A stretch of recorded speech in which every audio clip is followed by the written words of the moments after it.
भगवान बुद्ध की प्रतिमा का, जहां पर आपको बता दें कि सीएम ने प्रतिमा का अनावरण किया। तिब्बती सहकारी समिति परिसर में ये अनावरण किया गया। मैनपाट को पर्यटन के क्षेत्र में बढ़ावा देने के लिए कार्य हो रहा है। अनावरण कार्यक्रम में तिब्बती समाज के लोग इस दौरान मौजूद रहे। सीएम साय का तिब्बती समुदाय के लोगों ने स्वागत किया, आभार व्यक्त किया। सीसी रोड निर्माण के लिए सीएम ने 10 लाख की स्वीकृति भी दी।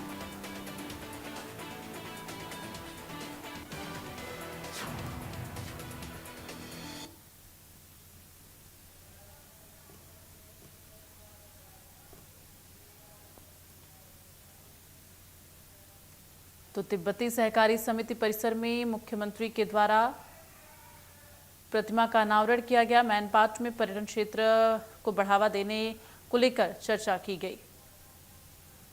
अनावरण कार्यक्रम में तिब्बती समाज के लोग मौजूद रहे और इस दौरान सीएम विश्वदेव साय का स्वागत तिब्बती समाज के लोगों के द्वारा किया गया। भगवान बुद्ध की प्रतिमा का अनावरण किया गया सीएम साय के द्वारा।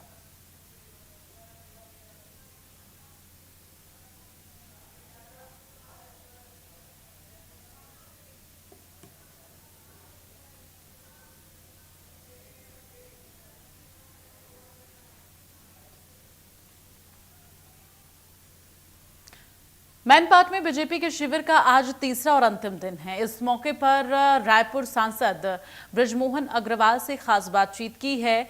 सांसद ने बताया कि पुरानी सरकार के कारनामों से नए विधायक न फिसले, इसलिए ये प्रशिक्षण जरूरी है।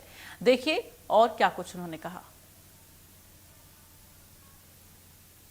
शिक्षण का आज तीसरा दिन है। तमाम नेता मंत्री अब इसके बाद अपने अपने गंतव्य पे पहुंच जाएंगे। हमारे साथ रायपुर के सांसद बृजमोहन अग्रवाल हैं, उन्हीं से समझ लेते हैं।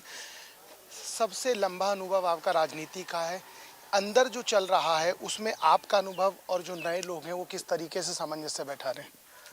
देखिए, नए लोग जो देखते हैं उससे सीखते हैं। तो पिछले 5 साल की सरकार भूपेश बघेल की रही और इसलिए उन कार्यकर्ताओं को कि हमको भूपेश बघेल के रास्ते पर नहीं चलना है, हमको सदाचार के रास्ते पर चलना है, हमको बीजेपी के रास्ते पर चलना है, हमको एकात्म मानववाद के रास्ते पर चलना है और उस रास्ते पर चलकर सत्ता प्राप्त करना हमारा लक्ष्य नहीं है। सत्ता के माध्यम से लोगों की सेवा करना हमारा लक्ष्य है और उस लक्ष्य को लेकर ही हम काम करें। कोई गलती ना हो तो पहले ही संयम बरतने की सलाह भी दे दी जा रही है। निश्चित रूप से जब ये रपटन भरा रास्ता है और इस रास्ते पर संभल के चलना चाहिए। एक और चीज है, सोशल मीडिया की जब बात हुई तो इनडायरेक्ट वे में ये कह दिया गया कि किसी के फटे में टांग मत अड़ाइए। यदि किसी विषय की जानकारी नहीं है तो उस पर रीट्वीट या पोस्ट करने से बचिए। निश्चित रूप से आज का ज़माना सोशल मीडिया का ज़माना है और सोशल मीडिया एक तरफ आपको ऊंचाइयों तक पहुंचा सकता है तो आपको धड़ाम से गिरा भी सकता है। इसलिए सोशल मीडिया का हम उपयोग करें ज़्यादा से ज़्यादा, परंतु वो उपयोग पार्टी के विचारों को फैलाने के लिए करें, जनता की सेवा के लिए करें, अपनी इमेज बनाने के लिए करें, ना कि दूसरों की इमेज खराब करने के लिए करें। आखिरी सवाल है, आपका 3 दिन का चिंतन शिविर कह लीजिए, प्रशिक्षण शिविर कह लीजिए, इसी बीच मल्लिकार्जुन खड़गे की सभा भी होती है। कंपैरिजन किया गया और ये कहा गया कि चिंता बढ़ गई है आप लोगों की। बीजेपी ये मानती है कि हम हाड़ मांस के पुतले हैं और जो मानव कमजोरियां वो हम में भी आती है। इसलिए बीजेपी के कार्यकर्ताओं को आज से नहीं, जब से जनसंघ बना है, जब से बीजेपी बनी है, तब से लगातार हर स्तर के कार्यकर्ताओं का प्रशिक्षण होता है। सीखने की कोई उम्र नहीं होती। तो जो ये कांग्रेस कह रही है कि चिंता हो गई है, ये क्या है? अब चिंता तो कांग्रेस कर रही है, इसलिए खड़गे को बुलाया है। देखिए, चिंता कांग्रेस कर रही है इसलिए खड़गे को बुलाया, और दूसरी सबसे महत्वपूर्ण बात ये है कि अनुभव के साथ साथ जो नए लोग हैं वो उस फिसलन भरे रास्ते पर फिसल ना जाएं, इसलिए ये चिंतन प्रशिक्षण शिविर चल रहा है।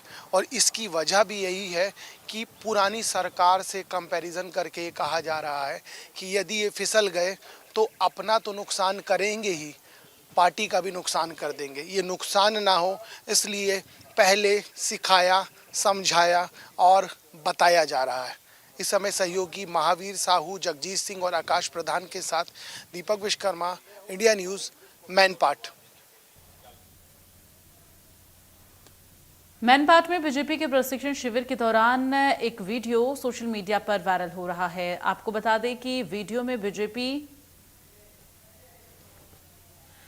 विधायक सांसद विधायकों का नाचते हुए वीडियो सामने आया। मुख्यमंत्री विष्णुदेव साय ढोलक बजाते दिख रहे हैं, वहीं सारे सांसद और विधायक थिरकते नजर आ रहे हैं। धरसींवा विधायक अनुज शर्मा मुरली बजाकर गाते हुए दिखे। दरअसल प्रशिक्षण के दूसरे दिन अंतिम सत्र में लोक रंग अर्जुदा का कार्यक्रम रखा गया था, जिसमें विधायकों और सांसदों का ये अलग अंदाज देखने को मिला।